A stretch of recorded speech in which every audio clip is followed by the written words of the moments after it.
വെളിപ്പാട് പുസ്തകം 3-ാം അധ്യായം 20-ാമത്തെ വാക്യം. ഞാൻ വാതിൽക്കൽ നിന്ന് മുട്ടുന്നു. ആരെങ്കിലും എന്റെ ശബ്ദം കേട്ട് വാതിൽ തുറന്നാൽ ഞാൻ അവന്റെ അടുക്കൽ ചെന്ന് അവനോടും അവൻ എന്നോടും കൂടെ അത്താഴം കഴിക്കും. നമ്മുടെ രക്ഷകൻ വാതിലിൽ മുട്ടുക മാത്രമല്ല, അവൻ നമ്മോടൊപ്പം ഹൃദ്യമായി ആഴമായി തന്റെ സ്നേഹം പങ്കുവെക്കേണ്ടതിനും നമ്മുടെ ഹൃദയവാതിൽ തുറക്കേണ്ടതിനുമായി നമ്മെ വിളിച്ചുകൊണ്ടിരിക്കുന്നു എന്നത് നാം പ്രത്യേകം ശ്രദ്ധിക്കേണ്ടതാണ്.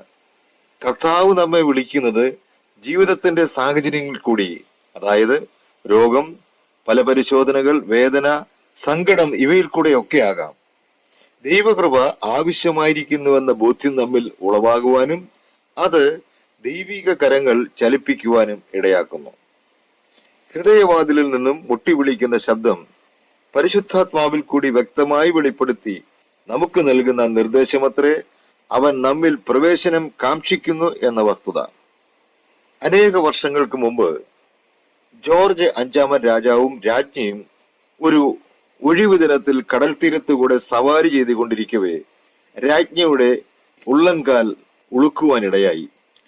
പെട്ടെന്നൊരു സഹായം ലഭിക്കേണ്ടതിനായി അടുത്തുള്ള ഒരു പാർപ്പിടം അന്വേഷിക്കുവാൻ അവർ നിർബന്ധിതരായി. അവർ കണ്ടെത്തിയ വീടിന്റെ വാതിലിൽ അവർ മുട്ടി വിളിച്ചു. ആരാണ് കതകിൽ മുട്ടിക്കൊണ്ടിരിക്കുന്നതെന്ന ശബ്ദം ഉള്ളിൽ നിന്നും ഉയർന്നു. രാജാവായ ജോർജും രാജ്ഞിയുമാണെന്ന് മറുപടി കൊടുത്തു. അങ്ങനെ ഞാൻ അത് വിശ്വസിക്കുമെന്ന് നിങ്ങൾ പ്രതീക്ഷിക്കുന്നില്ല എന്ന് ഞാൻ കരുതുന്നു എന്ന് ആശ്ചര്യത്തോടെ വീട്ടിടുമ്മ പറയുകയുണ്ടായി. നിങ്ങൾ തന്നെ നേരിട്ട് കാണുക എന്ന് രാജാവും ഒഴിഞ്ഞു. കതക് തുറന്ന മാത്രയിൽ ഭാര്യയും ഭർത്താവും ആശ്ചര്യഭരിതരായി രാജാവിനെയും രാജ്ഞിയെയും ഭവനത്തിലേക്ക് സ്വാഗതം ചെയ്തു. എല്ലാവിധ സഹായങ്ങളും പരിചരണങ്ങളും അവരുടെ പ്രാർത്ഥിക്ക് അനുസരണമായി നൽകി.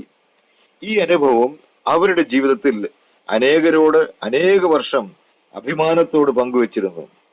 ഒരു കാര്യം അവർ എടുത്തു പറഞ്ഞത് ഇപ്രകാരമായിരുന്നു: രാജാവ് മുട്ടി വിളിച്ചു കൊണ്ടിരുന്നെങ്കിലും വാതിൽ തുറക്കേണ്ടതില്ലെന്ന ചിന്ത പോലും ഞങ്ങളെ ഭരിച്ചിരുന്നുവെന്ന്.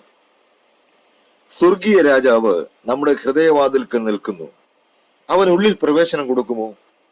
ആണിപ്പഴുതുള്ള കരം കൊണ്ട് അവൻ മുട്ടി വിളിക്കുന്ന ശബ്ദത്തിന് ചെവി കൊടുക്കുമെങ്കിൽ നിത്യമായ സമാധാനവും സന്തോഷവും കൂട്ടായ്മയും ജീവിതത്തിൽ അന്വർത്ഥമാക്കുവാൻ കഴിയും. ഹൃദയ കവാടത്തിൽ മുട്ടി വിളിക്കുന്ന മധുരസ്വരം കേൾക്കാം. ഹൃത്തടത്തിൽ അവന് പ്രവേശനം നൽകാം. നമ്മുടെ ഹൃദയത്തിൽ അവനെ രാജാവായി വാഴിക്കാം. ആത്മീയമായി പ്രബുദ്ധരാകാം. Christ always knocks loud enough to make a willing soul hear. ഒരുക്കമുള്ള ആത്മാവിന് കേൾക്കുവാൻ കഴിയും വിധം ക്രിസ്തു എല്ലായ്പ്പോഴും മുട്ടിക്കൊണ്ടിരിക്കുന്നു.